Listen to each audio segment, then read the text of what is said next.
आज मी निघाले कोकणातील दोन सुंदर गावं बघायला, दिवेआगर आणि हरिहरेश्वर. दोन्ही बाजूला नारळी पोफळीच्या बागा आणि मधून जाणारा सुंदर रस्ता. चला तर माझ्याबरोबर या सुंदर सफरीवर. दिवेआगर आणि हरिहरेश्वर मध्ये भरपूर रिसॉर्ट्स आणि होमस्टे आहेत, परंतु सुट्टीच्या वारी खूपच गर्दी असते, त्यामुळे ऍडव्हान्स बुकिंग करून जाणं श्रेयस्कर. सगळ्यात पहिले आम्ही पोचलो दिवेआगरला.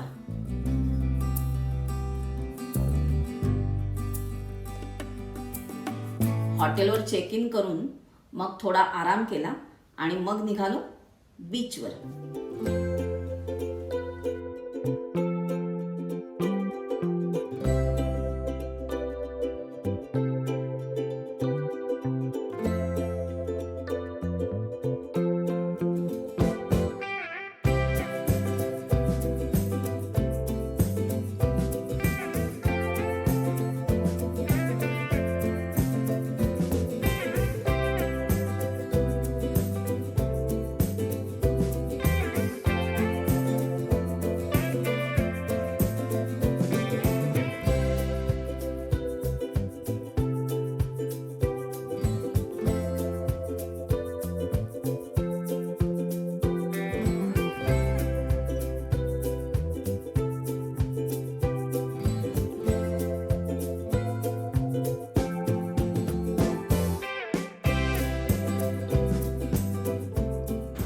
मंडळी, आत्ताच मोदकावर ताव मारून आले, मोदक आणि सोलकढी, आणि जेवण अत्यंत अप्रतिम अप्रतिम अप्रतिम, म्हणजे शब्दच नाही आहेत माझ्याकडे.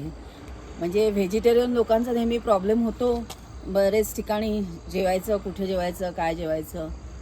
पण हे बापट खानावळ म्हणून सुहास बापट, इथे दिवेआगरला आलात तर नक्की इथे जेवाच.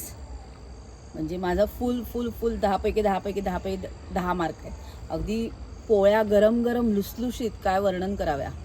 सोलकढी अप्रतिम, डाळिंब्या लाजवाब, कोशिंबीर मस्त, आमटी खूप सुंदर,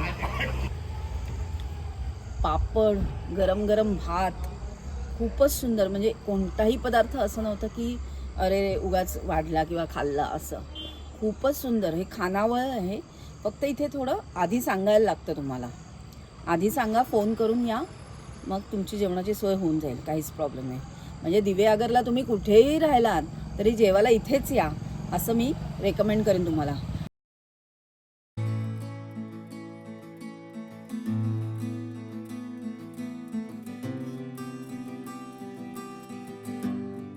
दिवेआगरमधील दोन देवळं अगदी बघण्यासारखी आहेत. एक म्हणजे रूपनारायण आणि दुसरं सुवर्ण गणेश मंदिर. सगळ्यात पहिले पोहोचले रूपनारायणाच्या देवळात. रूपनारायणाची मूर्ती साधारण 13व्या शतकातील असावी असा अंदाज आहे. ही मूर्ती मधुमलाई जंगलातील हिरवट काळ्या संगमरवरी दगडातून कोरलेली आहे.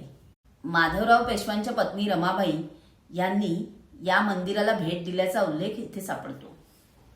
आणि इथे ना जुनी पोखरण आहे, इथे पाणी आहे त्याच्यात. थोडंसं बघतोच आम्ही जवळ जाऊन.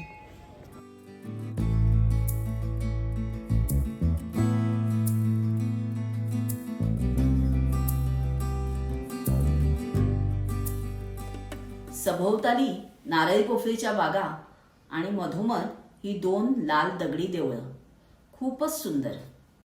रायगड जिल्ह्यातील दिवेआगर येथील सुवर्ण गणेश मंदिर हे तेथील सोन्याच्या मुखवट्यासाठी प्रसिद्ध आहे. 17 नोव्हेंबर 1997 रोजी जमिनीत खोदकाम करताना एका पेटीत सुमारे 1.5 किलो सोन्याचा मुखवटा सापडला आणि त्यानंतर हे मंदिर प्रसिद्धीस आले.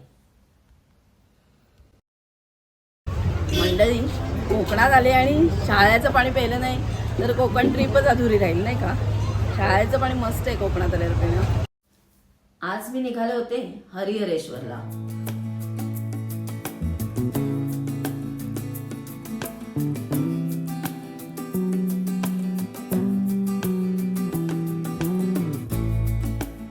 हरिहरेश्वराचे हे मंदिर दक्षिण काशी म्हणून ओळखले जाते. मंदिराची रचना वैशिष्ट्यपूर्ण कोकणी पद्धतीची आहे. हे मंदिर समुद्र किनाऱ्यावर वसलेले असून येथे काळभैरव आणि हरिहरेश्वर ही मुख्य 2 देवळे आहेत.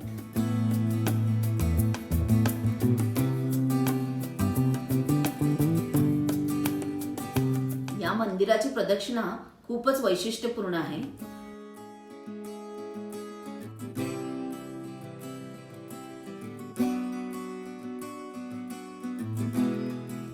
प्रदक्षिणा मार्ग समुद्राच्या बाजूनी आहे, म्हणून ओहोटीच्या वेळेसच ही प्रदक्षिणा करावी लागते.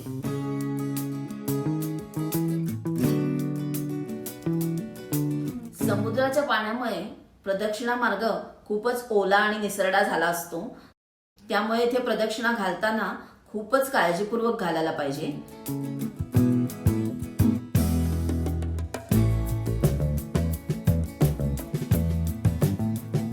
मी याआधी पण बरेच वेळा हरिहरेश्वरला आले, पण किती वेळा आले तरी मस्तच वाटतं, स्पेशली समुद्रातली प्रदक्षिणा.